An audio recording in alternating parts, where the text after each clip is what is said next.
रियाजमाला, संगीत साधकों की डोर। दोस्तों, अगर आपकी आवाज़ पतली सुनाई देती है, अगर गाते समय लगता है कि सुर तो सही है लेकिन आवाज़ में वजन नहीं है, अगर मंद सप्तक का सा या फिर नी लगाते समय गला खाली खाली महसूस होता है, तो आज की ये मास्टर क्लास आपके लिए बहुत महत्वपूर्ण है। लेकिन सबसे पहले एक बात ध्यान से समझिए कि आवाज़ में वजन लाने के लिए गले पर वजन डालना नहीं है। बहुत से विद्यार्थी सोचते हैं कि बेस चाहिए तो गले को नीचे दबाओ, जबड़ा ढीला करो और किसी तरह आवाज़ को मोटा करके निकालो। यही सबसे बड़ी गलती है। आज मैं आपको एक ऐसा 3 दिन का अभ्यास क्रम सिखाने वाला हूँ जिसमें हम 3 चीज़ों पर काम करेंगे। पहला है कि ब्रीथ सपोर्ट और दूसरा रेजोनेंस। पहला तो ब्रीथ सपोर्ट, दूसरा रेजोनेंस, और जो तीसरी चीज है वो है लोअर रजिस्टर की कंट्रोल। लोअर रजिस्टर की कंट्रोल। इन 3 चीज़ों के ऊपर हम काम करेंगे और अगर आपने इन तीनों को सही तरीके से समझ लिया तो आपको अपनी आवाज़ में एक अलग तरह की गहराई और स्थिरता और रेजोनेंस महसूस हो सकती है। लेकिन एक शर्त है कि ये जो पूरी क्लास है इसको आज पूरा सुनना है, और अगर आप छोड़ करके जाएंगे तो आप बहुत बड़ी गलती करेंगे। हारमोनियम को अपने पास रखिए, आराम से बैठिए और सबसे पहले अपनी आवाज़ को सुनिए। नमस्कार दोस्तों, रियाज माला में मैं आप सभी का एक बार फिर से हार्दिक स्वागत करता हूं और आपसे एक छोटा सा निवेदन है कि अगर आप चैनल में पहली बार आए हैं तो चैनल को सब्सक्राइब कर लीजिए। ज्वाइन का जो ऑप्शन है ज्वाइन कर लीजिए सब्सक्राइब के बाजू में, क्योंकि ज्वाइन करने से आपको मेरी लेसन बाय लेसन्स जो क्लासेस मैंने बना करके रखी हैं वो आपको देखने के लिए मिल जाती हैं। और इसके अलावा कमेंट करिए कि आप कौन सी जगह से जुड़ करके देख रहे हैं। दोस्तों, गले की गहराई और आवाज़ में वजन कैसे विकसित करें। सबसे पहले एक बहुत बड़ा यहाँ पर मैं आपका भ्रम दूर कर देता हूँ कि गले की गहराई का अर्थ यह नहीं है कि हम वोकल कॉर्ड को नीचे खींच करके आवाज़ को कृत्रिम रूप से भारी बना देंगे। हर व्यक्ति की प्राकृतिक आवाज़ अलग होती है। किसी की आवाज़ नेचुरली ब्राइट होती है तो किसी की वार्म, तो किसी की डीप और किसी की हल्की। हमारा उद्देश्य है कि आपकी प्राकृतिक आवाज़ को बदलना नहीं, हमारा उद्देश्य यह है कि जो आवाज़ आपके पास है उसे अधिक कंट्रोल्ड, अधिक मैच्योर बनाना है। और इसके लिए हम 3 स्तर पर काम करेंगे। पहला जो स्तर है रूल 1, यहाँ पर हम पहली चीज़ देखेंगे कि शरीर व सांस। दूसरा रूल जो है रूल 2 हमारा ये कहता है कि आज हम बात करेंगे यहाँ पर रेजोनेंस की। और रूल 3 जो है वो ये कहता है कि हम बात करेंगे स्वर पर नियंत्रण की। स्वर पर नियंत्रण। अब चलिए बिल्कुल शुरुआत से हम शुरू करते हैं। तो सबसे पहले आवाज़ भारी करने से पहले शरीर को स्थिर करना सीखिए। पहला कि आवाज़ भारी करने से पहले शरीर स्थिर करना है। ये सबसे पहला काम है। आप एक छोटा सा अभी प्रयोग करिए कि सीधे बैठिए, कंधे को मत उठाइए, गर्दन को आगे मत निकालिए, ठुड्डी को बहुत नीचे मत दबाइए। अब एक सामान्य सांस लीजिए। ध्यान दीजिएगा कि क्या सांस लेते समय आपका पेट और पसलियों का जो क्षेत्र है वो थोड़ा फैल रहा है। अगर एक बार कंधे ऊपर उठा करके अभी एक बार आप गहरी सांस लेने की आप कोशिश करिए और आपको दोनों में फ़र्क महसूस होगा। गायन में हमें ऐसी सांस चाहिए जिसमें शरीर अनावश्यक तनाव में ना आए। याद रखिए, गहरी आवाज़ का पहला आधार गला नहीं है बल्कि संतुलित ब्रीथ सपोर्ट है। तो अब एक आसान अभ्यास करते हैं कि नाक से आराम से सांस लीजिए। 4 की गिनती गिनिए, 1 2 3 और 4। इस तरीके से आपको गिनती गिनना है और बिना आवाज़ को धक्का दिए इन 4 सेकंड तक कोशिश करना है कि हमें सांस लेनी है। हमें इन 4 सेकंड तक सांस लेकर के रखनी है और बिना आवाज़ में धक्का दिए हम सा सा सा और सा हर सेकेंड में, जैसे कि 4 सेकेंड हमने लिया तो कोशिश करेंगे सा बोलने के बाद 2 सेकंड होल्ड करें, फिर सा बोलने के बाद 2 सेकंड होल्ड करें, फिर सा बोलने के बाद 2 सेकंड होल्ड करें। तो 6 सेकंड ये हमारा हो जाता है और 4 सेकंड आपको सा सा सा सा, यानी कि 10 सेकंड कोशिश करना है आपको सांस को रोकनी है। अगर 10 सेकंड नहीं हो पाता है फिर भी 8 सेकंड आपको शुरुआत में कोशिश करनी है, 8 सेकंड रुकना है। लेकिन समय बढ़ाने के चक्कर में आपको शरीर को कसना नहीं है। यह एक्सरसाइज आवाज़ को सीधे सीधे भारी नहीं करेगी, लेकिन यह आपको एक स्टेडी एयर फ्लो को समझने में काफ़ी मदद करेगी। और स्टेडी एयर फ्लो आगे चल कर के सस्टेन्ड नोट और रेजोनेंस के लिए बहुत उपयोगी होता है। मेरे एक विद्यार्थी को हमेशा लगता था कि उसकी आवाज़ बहुत पतली है। वह हर दिन ऊंची आवाज़ में गले को दबा करके गाता था। उसकी समस्या आवाज़ की कमी नहीं थी, उसकी समस्या थी कि वह सांस को नियंत्रित नहीं कर रहा है। जब हमने कुछ समय तक उसका ब्रीथ सपोर्ट और ब्रीथ कोऑर्डिनेशन और रिलैक्स सिंगिंग पर काम किया तो उसकी आवाज़ को धक्का देने की आदत कम हुई और आवाज़ अधिक स्थिर और संतुलित सुनाई देने लगी। इससे एक बात यहाँ पर स्पष्ट होती है कि हर पतली सुनाई देने वाली आवाज़ का समाधान आवाज़ को और भारी करना नहीं होता है। कभी कभी समाधान होता है आवाज़ को सही तरीके से सपोर्ट देना। तो हम से रेजोनेंस को महसूस करना है। दूसरा, हम से रेजोनेंस को महसूस करना है।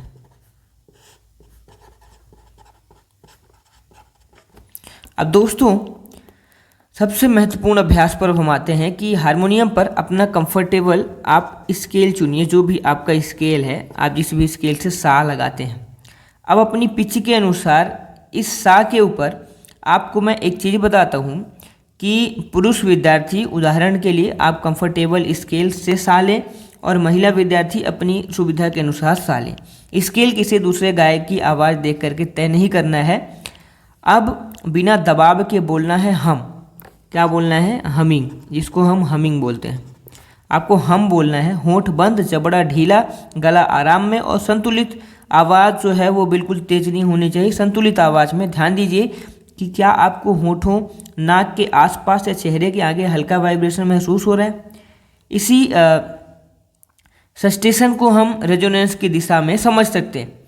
अब उसी फीलिंग को रखते हुए हम के बाद, जैसे आपने हम बोला, हम के तुरंत बाद आप यहाँ पर सा को इसमें ऐड करिए और फिर इसके बाद दूसरी चीज़ कि हम सा रे सा। अभी आपने एक बार हम सा किया, फिर इसके बाद हम सा रे सा। कैसे? अभी मैं आपको करके दिखा दूँ। जैसे सा पा आपने लगाया,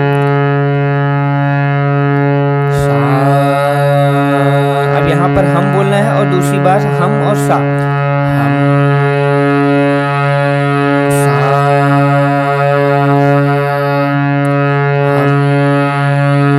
सा। अब इसके बाद हम सा रे सा।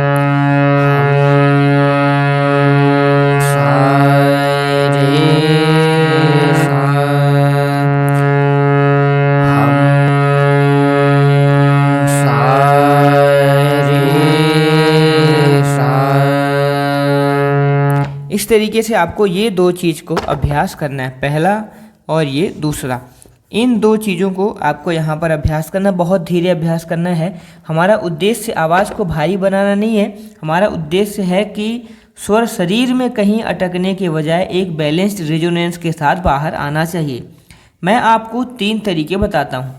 पहला जो है वो आ, दूसरा हम आ, और जो तीसरा है वो है हम आ फिर सा रे सा। ये 3 तरीके हैं, पहला, दूसरा और तीसरा। इन तीनों तरीकों में हमिंग की जो सस्टेशन होती है उसको बनाए रखते हुए वोवेल को खोलना है। आप महसूस करेंगे कि आवाज़ का कैरेक्टर थोड़ा बदल सकता है। यही आपकी पहली प्रैक्टिकल अंडरस्टैंडिंग है। ये आपका प्रैक्टिकल चीज़ है और ये भी प्रैक्टिकल है जो भी हमने आपको यहाँ पर करके दिखाया है। तो रेजोनेंस की फीलिंग को पहचानना है। ध्यान रखिएगा कि वाइब्रेशन महसूस होने से आप में यह साबित नहीं करता है कि टेक्निक परफेक्ट है। इसलिए सुर, आराम और आवाज़ की गुणवत्ता तीनों को साथ देखना है। अब ऊ से आ की तरफ आने का अभ्यास। तीसरा, ऊ से आ की तरफ आने का अभ्यास। अब हमें ऊ से आ की तरफ आना है, तो दोस्तों ऊ की तरफ ऊ से आ की तरफ आने में हम एक बहुत उपयोगी वोकल ट्रांजिशन करेंगे, जिसमें कि हम ऊ, फिर धीरे से ओ, फिर आ, फिर ऊ, फिर ओ, फिर आ, इन तीनों को बिना धक्का हुए करेंगे। आपको क्रम बताता हूँ मैं।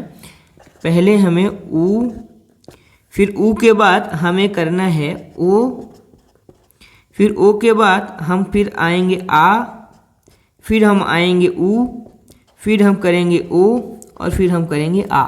इस क्रम को आप लिख लीजिए, इस क्रम को आपको ध्यान रखना है। ऊ, ओ, आ, ऊ, ओ, आ, ये हमें करना है। इसे बिना आवाज़ को धक्का दिए करना है। क्यों? क्योंकि अलग अलग वॉवेल्स पर वोकल जो ट्रैक्ट का अलग आकार बदलता है। तो हम एक छोटा सा पैटर्न करेंगे, लेकिन इसके बाद पहले हम इस चीज़ को एक बार करके देखते हैं। पहले हमें सापा लगाना है, यहीं पर ऊ बोलना है।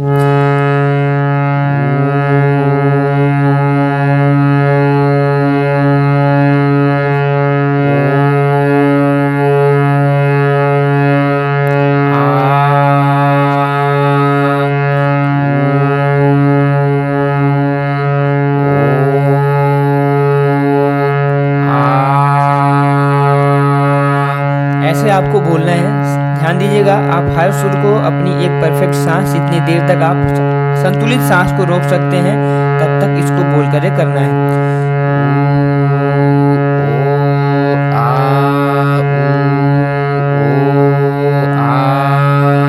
इस तरीके से करना है। मैं जल्दी ही बता रहा हूँ ताकि वीडियो ज़्यादा लंबी ना हो और ज़्यादा चीज़ें आपके पास डिलीवर कर पाऊँ।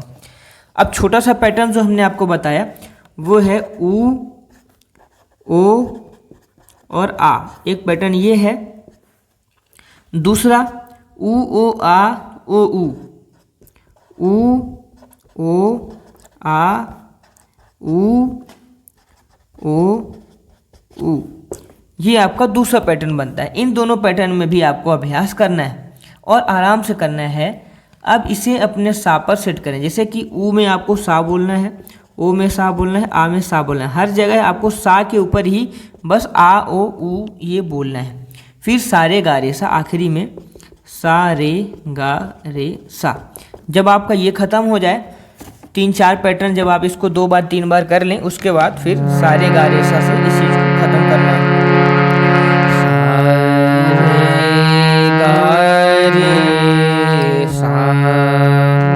इस तरीके से काम करना है। अब ध्यान दीजिएगा कि क्या आपका गला रिलैक्स्ड है। अगर नहीं है तो वॉल्यूम कम कर दीजिए। याद रखिए कि आवाज़ में गहराई वॉल्यूम बढ़ाने से नहीं आती, कोऑर्डिनेशन सुधारने से विकसित होती है। लोग गलती ये करते हैं गले को नीचे दबाना। नीचे अगर हम गले को दबाते हैं तो ये बहुत बड़ी गलती है। कई विद्यार्थी डीप वॉइस के लिए गले को नीचे दबाने की कोशिश करते हैं। अगर आपको गले में दबाव, खिंचाव या असुविधा महसूस हो रही है तो तुरंत रुक जाइए, वॉल्यूम कम करिए, पिच कंफर्टेबल रखिए और रिलैक्स हमिंग पर वापस आइए। दूसरी गलती की बहुत ज़्यादा हवा। कुछ विद्यार्थी सोचते हैं कि ज़्यादा ब्रीथ मतलब ज़्यादा आवाज़ और ज़्यादा आवाज़ के लिए ज़्यादा हवा। ऐसा ज़रूरी नहीं है। बहुत ज़्यादा एयर फ्लो आवाज़ को जो ब्रीदी और अनस्टेबल बना सकता है। तो हमारा लक्ष्य है controlled air flow, not maximum air flow. तीसरा गलती की दूसरे गायक की स्केल को कॉपी करना। आपके गुरु या फिर आपने किसी प्रसिद्ध गायक को देख करके अगर इस चीज़ को किसी दूसरे की स्केल पर आप गा रहे हैं तो अपने गुरु जी से अवश्य संपर्क करिए और उनको बताइए। किसी की आवाज़ देख करके अपनी पिच नीचे करना ये अच्छी चीज़ नहीं है और ये आपके गले के लिए खतरनाक होता है। इसलिए स्केल अपनी सुविधा के अनुसार ही होगा। पहले कंफर्ट, फिर कंट्रोल, फिर हम रेंज को बढ़ाएंगे। अब मैं आपसे 3 सवाल पूछता हूँ। पहला कि क्या आप हमिंग करते हैं, वाइब्रेशन कहाँ महसूस होती है, ये हमें कमेंट में बताएंगे। दूसरा, क्या आपका जबड़ा टाइट हो जाता है। तीसरा कि मंद सा लगाते समय आप आवाज़ को नीचे खींचते हैं या नेचुरली आने देते हैं। इन तीनों सवालों के जवाब आप हमें कमेंट में देंगे और अपनी अभ्यास की डायरी में भी लिखेंगे। इन तीनों सवालों के जवाब से आपके जो आगे आने वाली क्लासेस हैं उनसे तय होगा कि आपको भी किस लेवल का अभ्यास करने की ज़रूरत है, क्योंकि अभ्यास को ऑब्जर्व करना भी आपका एक काम है। तो एक छोटा सा पैटर्न जो हमने अभी आपको बताया सारे गा रे सा, इसको करना है, फिर सारे गामा गा रे सा ये करिएगा, फिर सा नी सा इसमें हमें ख़त्म करना है। सा नी सा ये मंद सप्तक की नी लगानी है, यानी कि आपका जो नेचुरल सा स्केल है उसके एक सुर नीचे सा नी सा, इससे ख़त्म करना है। ध्यान देना है कि मंद्र नी और जो मंद्र सा है वो आपकी सुविधा के अनुसार होगा। अगर नीचे जाते समय आवाज़ टूटती है या नीचे जाने में आपको आवाज़ टूट रही है तो दूरी कम कर दीजिए। पहले केवल सा नी सा, फिर धा की तरफ आइए। अभी मैं आपको करके यहाँ पर थोड़ा सा एक बार दिखा देता हूँ, जैसे कि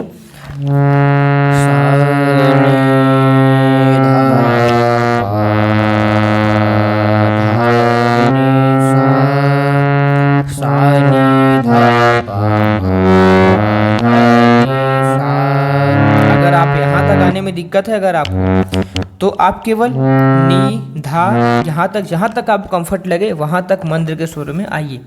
तो आज का अभ्यास जो है 15 मिनट का, पहला चरण की 3 मिनट आपको रिलैक्स ब्रीदिंग और फिर आपको 8 काउंट कंट्रोल आपको सा को करना है। फिर दूसरा चरण में 3 मिनट आपको सॉफ्ट हमिंग करनी है आराम से। तीसरे में ऊ ओ आ को करना है 3 मिनट 4 मिनट तक आप इसको करने की कोशिश कीजिए कंफर्टेबल पिच पर। चौथे में आपको सारे गा रे सा और सारे गामा गा रे सा ये करना है, 3-4 मिनट आप इसको कर लीजिए। फिर अगले चरण में आप 3 मिनट सा नी सा और सा नी धा नी सा जो मंद सप्तक का हमने बताया है उसको आप जरूर कर लीजिए। तो आपकी सुविधा के अनुसार लोअर नोट वॉल्यूम हमेशा मध्य और हल्का ही रखें। और आज का जो होमवर्क है वो है कि एक रिकॉर्डिंग बनाइए। आज मेरा कंफर्टेबल सा यह है, सॉफ्ट हमिंग कीजिए और फिर उस कंफर्टेबल लोअर नोट तक जाइए जहाँ पर आपको जैसे कि सा नी धा आपकी जो लोअर नोट है आप वहाँ तक जाइए। अपनी रिकॉर्डिंग को सुनते समय 3 चीज़ें देखिए कि क्या सुर स्थिर है, क्या आवाज़ में दबाव है, क्या सांस जल्दी खत्म हो रही है। कल के अभ्यास में हम इन्हीं ऑब्जर्वेशन का इस्तेमाल करेंगे। तो अभी हमने सीखा कि आवाज़ में वजन लाने के लिए गले पर दबाव नहीं डालना है, ब्रीथ को कंट्रोल रखना है। तीसरा हमिंग से रेजोनेंस की सस्टेंशन को हमने समझा। चौथा हमने उकार ओकार और आकार से वोकल ट्रैक्ट कोऑर्डिनेशन को महसूस किया। पांचवा की लोअर नोट में जाने से पहले कंफर्टेबल पिच पर कंट्रोल विकसित किया हमने। और एक सबसे महत्वपूर्ण बात कि डीप वॉइस का मतलब डार्क वॉइस बनाना नहीं है, डीप सिंगिंग का मतलब है कि आवाज़ में कंट्रोल, रेजोनेंस और स्थिरता का विकास। तो आज का गुरु मंत्र अपनी डायरी में लिखिए कि गले को दबा करके आवाज़ भारी नहीं करनी है, आवाज़ को समझकर उसका वजन विकसित करना है। और दूसरा कि नीचे सुर लगाने से पहले सुर को सही लगाना सीखना है। तो अगर आवाज़ में दबाव आ रहा है तो अभ्यास की मात्रा कम करें। अगर आवाज़ में दर्द या लगातार असुविधा हो तो अभ्यास रोक करके आप डॉक्टर से सलाह लीजिए और चिकित्सक से सलाह लेना उचित है। तो मिलते हैं अगले वीडियो में, तब तक के लिए सब्सक्राइब करिए, कमेंट में लिखिए कौन सी जगह से वीडियो को देख रहे हैं, वीडियो कैसा लगा ये भी हमें बताइए और ज्वाइन जरूर कर लीजिए अगर आप हमारी क्लासेस को देखना चाहते हैं तो।